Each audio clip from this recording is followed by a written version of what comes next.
Alan Friedman. Ce la farà il capitalismo italiano? Longanesi. Eravamo rimasti.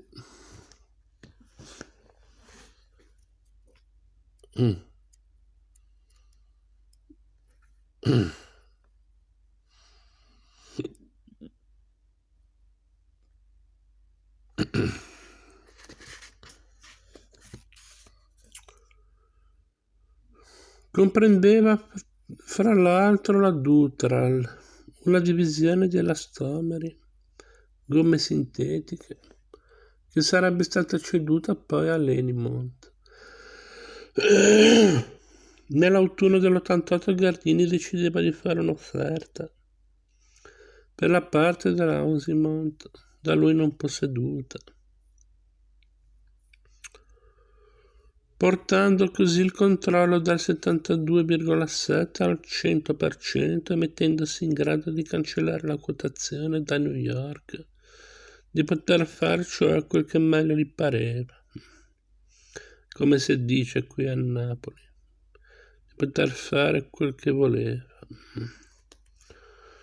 Agli azionisti di minoranza, non piccoli passeggeri questa volta, ma investitori istituzionali a Wall Street, la Mount Edison fece un'offerta di $33,50 per azione a Ausimont, ma l'offerta fu respinta dai 4 membri indipendenti del consiglio dell'Ausimont, che la giudicavano insufficiente. Il valore vero dell'Ausimont, sostenevano questi indipendenti, era più elevato, vicino ai $40 per azione. I passeggeri di New York non sopportavano la gita e trovarono anche il modo di rispondere a Gardini.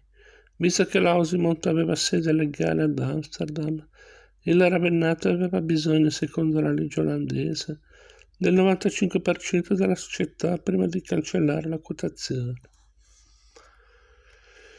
Nel dicembre dell'88 la Mount Edison alzava il prezzo a $35 per azione, ma i membri indipendenti del consiglio rifiutarono anche questa offerta.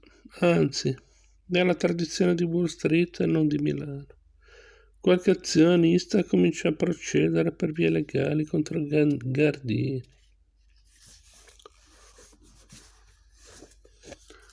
È un nuovo azionista di New York, la banca d'affari Oppenheimer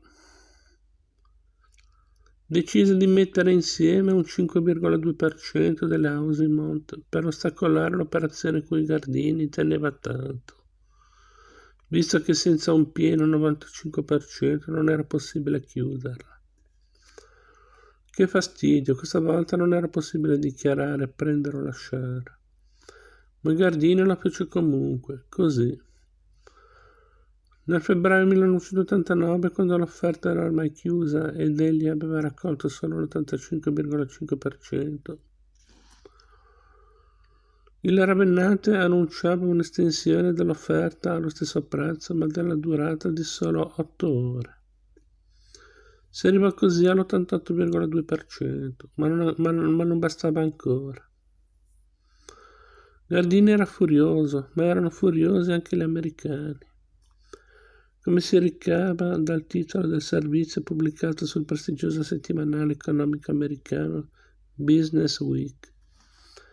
Perché Wall Street è furiosa con Raul Gardini? L'articolo di Business Week conteneva un monito conclusivo, una sorta di coda velenosa in cui si diceva che le società italiane avrebbero potuto avere problemi in futuro a convincere gli investitori americani ad acquisire i loro titoli, se questo era il loro modo di trattare i risparmiatori. E alla fine, nel luglio dell'89, viene annunciato in modo molto soft che la Mount Edison ha aumentato la partecipazione nella propria controllata Ausimont al 96,4%. Come? Semplice.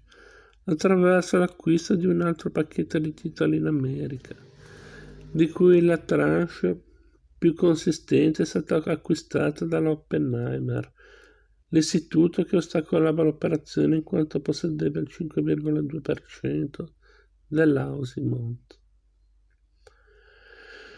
Ma c'è un particolare interessante: la Mount Edison ha pagato il prezzo di $35 per azione più un'aggiunta di 5,7 milioni di dollari, quasi 8 miliardi di lire, a titolo di rimborso spese.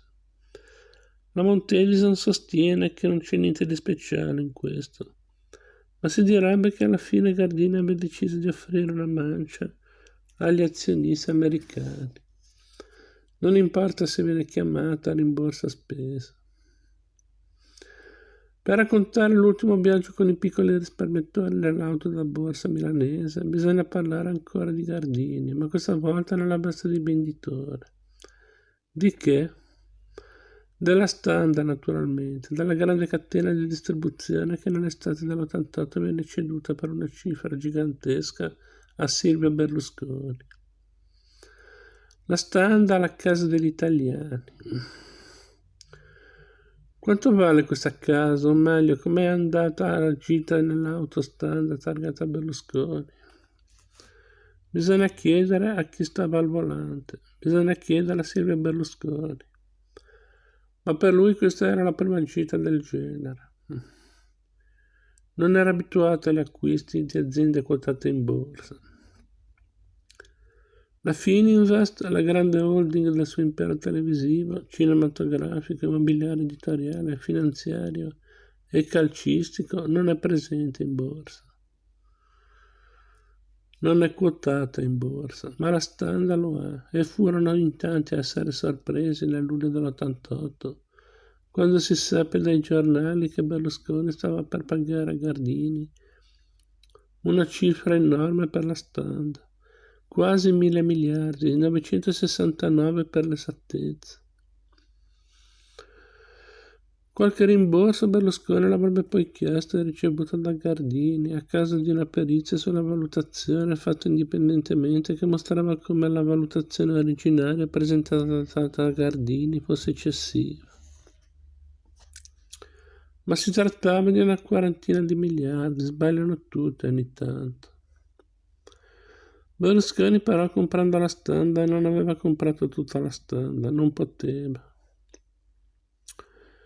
Gardini possedeva soltanto il 70,3% della società, il resto, cioè il rimanente 29,7%, era in borsa perché la Standard era quotata ed esistevano 3-4 mila piccoli risparmiatori che possedevano azioni. Che noia, Berlusconi pagava a Gardini un prezzo pari a circa 37.000 lire per azione Standard, ma in borsa la quotazione era solo 20.000 lire. Berlusconi aveva pagato a Gardini l'85% in più rispetto al valore di mercato, bel prezzo per Gardini. E per i passeggeri nell'auto da borsa targata Standard, pazienza. Non c'era una legge che rendeva obbligatoria un'offerta pubblica d'acquisto. Se l'operazione Standard fosse avvenuta in Inghilterra, naturalmente il compratore sarebbe stato costretto a offrire lo stesso prezzo a tutti gli azionisti, quelli di minoranza compresi, perché in quel paese la legge dice chiaro e tondo che quando si passa la soglia del 29,9% di qualsiasi società quotata in borsa, bisogna per forza lanciare un'offerta pubblica d'acquisto allo stesso prezzo per il resto delle azioni, ma in Italia no, qui i piccoli sono passeggeri passivi. E l'unica cosa che potevano fare era un po' di rumore 10 mesi dopo, nel maggio dell'89, all'assemblea della Standard.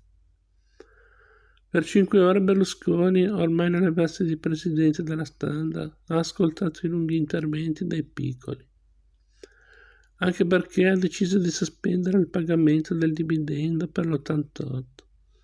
I soldi verrebbero reinvestiti nella Standard e gli azionisti minori, senza una legge, possono solo tentare di farsi sentire, ma il rumore del motore copre le loro voci. Strano quindi, in mezzo a tutte queste gite, che l'auto da borsa più bella per i passeggeri almeno fosse una macchina straniera, una francese.